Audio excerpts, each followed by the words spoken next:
Voilà, chers élèves de troisième, nous sommes obligés de nous entretenir par vidéo à cause des restrictions sanitaires. J'espère que vous retrouvez bientôt dans le théâtre de La Rochefoucauld. En attendant donc ce que je vous aurais dit sur la scène du théâtre, je vais essayer de le dire de manière aussi un peu vivante par cette vidéo. Alors, vous savez que tout au long de cette année, on essaye de continuer à mieux comprendre ce qu'est le christianisme à travers tout simplement ces grandes fêtes. Et vous savez que c'est destiné aussi bien à ceux d'entre vous qui sont croyants et qui ainsi approfondissent leur foi et l'intelligence, la connaissance, la compréhension de notre foi chrétienne. Ceux d'entre vous qui ne seraient pas croyants ou dans d'autres religions, c'est aussi pour la culture générale. Pour bien connaître ce que, au fond, très souvent, on a un peu des idées toutes faites ou des préjugés sur les autres religions ou ceux qui sont sans religion. Il est bon, au contraire, de connaître bien les choses. Alors, nous avons fêté la Pâque. Je rappelle que Pâques, c'est donc la fête de la résurrection de Jésus. C'est la fête principale des chrétiens. Ce n'est pas Noël, mais Pâques, la fête principale des chrétiens, puisque toute la foi chrétienne repose sur la vérité de la résurrection de Jésus. Si Jésus n'est pas vraiment ressuscité, si ça n'est qu'une histoire, si ça n'est qu'un mythe, alors le christianisme n'a plus aucun sens. Il devient plus qu'une espèce de, simplement un ensemble de valeurs qui sont très belles, de générosité, de fraternité, qui ont toutes leurs valeurs. Mais la foi chrétienne elle-même s'effondre si jamais Jésus n'est pas vraiment ressuscité. D'où l'importance de bien voir sur quoi se fonde la foi en la réalité de la résurrection, et puis surtout ce qu'elle signifie. Alors vous verrez ça dans vos groupes, et le texte que vous lirez est celui des disciples d'Emmaüs, qui est au chapitre 24 de l'Évangile selon saint Luc, à partir du verset 13. C'est un des textes les plus célèbres de l'Évangile, très souvent représenté, par exemple, dans la peinture. Alors, comme vous lirez le texte, je ne vais pas le lire là, mais je vous en rappelle simplement les principaux épisodes de ce récit. Donc, nous sommes au soir de Pâques. Vous avez deux disciples qui quittent Jérusalem, qui marchent, qui retournent dans un village qui s'appelle Emmaüs, et ils sont tout tristes.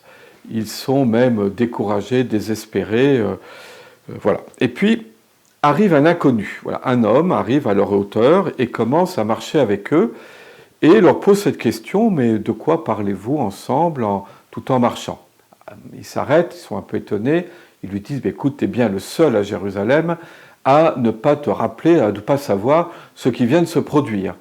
Alors lui, il joue l'étonné, il dit, mais que s'est-il donc produit à Jérusalem? Et ces deux hommes commencent à lui expliquer les grandes étapes de la vie de Jésus, de ce qu'il a fait, et et disant leur espérance en lui, en croyant, nous croyons que c'est lui qui était le Messie annoncé par le prophète, lui qui allait libérer notre peuple, et puis voilà qu'il a été...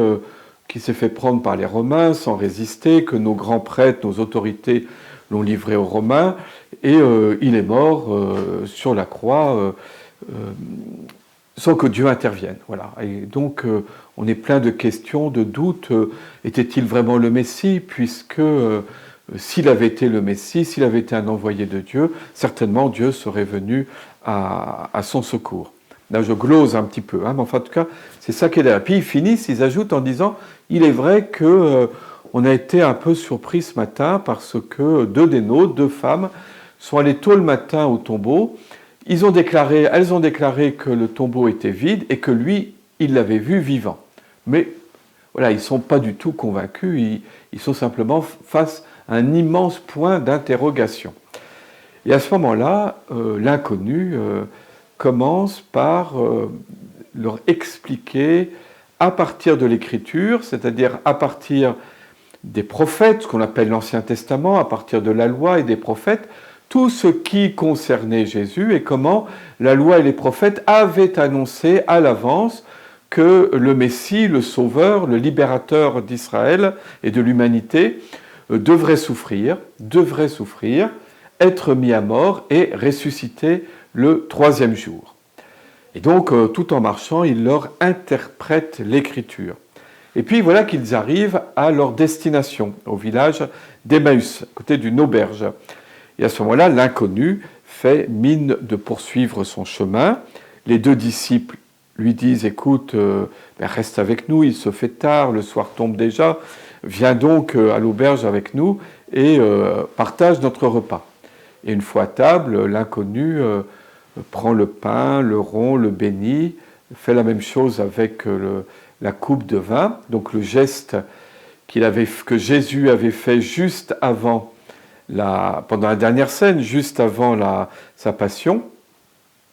Et à ce moment-là, ils le reconnaissent. Ils reconnaissent que c'est Jésus et il a disparu à leur regard. Et à ce moment-là, ils repartent vers Jérusalem. Autant ils sont arrivés en toute tristesse, complètement découragés, déprimés, autant ils repartent pleins d'enthousiasme, raconter aux apôtres ce qu'ils ont vu. Donc c'est un texte extrêmement célèbre que vous lirez pour bien en voir tous les détails. Alors qu'est-ce que ça nous dit sur la résurrection? Alors tout d'abord, la foi en la résurrection, bon, je crois que Jésus est vraiment ressuscité d'entre les morts, la foi en la résurrection repose sur le témoignage de ses disciples et de ses apôtres. Il y a un double témoignage. D'une part, le fait que le tombeau dans lequel Jésus avait été déposé est vide. Et donc, s'il est vide, qu'est devenu le corps? On peut échafauder de multiples hypothèses, mais aucune ne tient vraiment la route quand même. Est-ce qu'on aurait volé le corps? Est-ce que Jésus aurait été simplement groggy et serait ressorti comme ça, en poussant lui-même la pierre?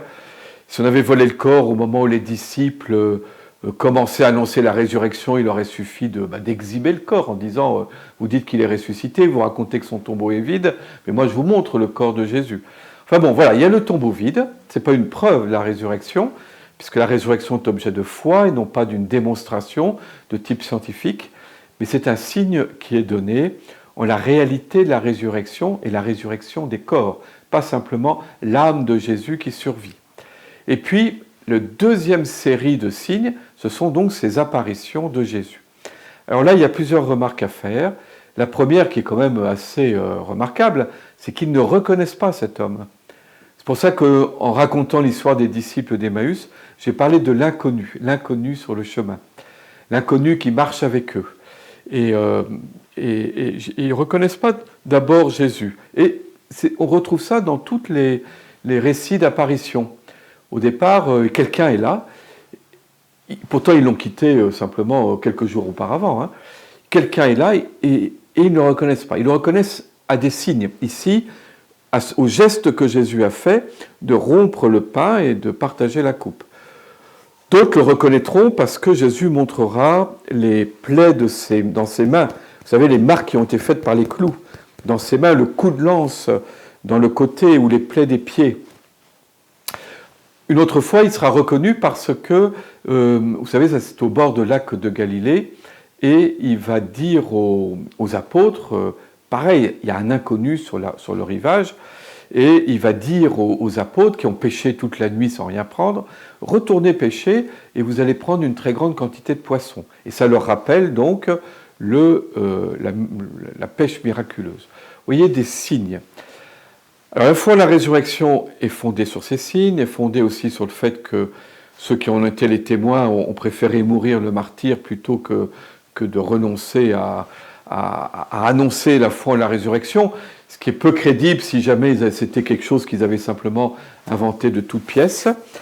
Mais simplement, la résurrection de Jésus, ce n'est pas le retour dans une vie antérieure, ce n'est pas Jésus qui recommence à vivre comme il vivait avant, c'est pour ça qu'on ne le reconnaît pas, mais c'est déjà l'entrée dans la vie éternelle. Alors on aura l'occasion d'en reparler. Moi je crois que le Christ ressuscité est toujours présent au milieu de nous. On ne le voit pas, mais il est bien présent au milieu de nous. Mais Jésus, voilà, il nous ouvre le chemin vers la résurrection qui sera un jour, je le crois, pour tout homme, pour tous ceux qui sont morts, ressusciteront avec le Christ. Voilà, je vous laisse là-dessus, vous pourrez en parler dans les groupes, et je vous retrouve la semaine prochaine.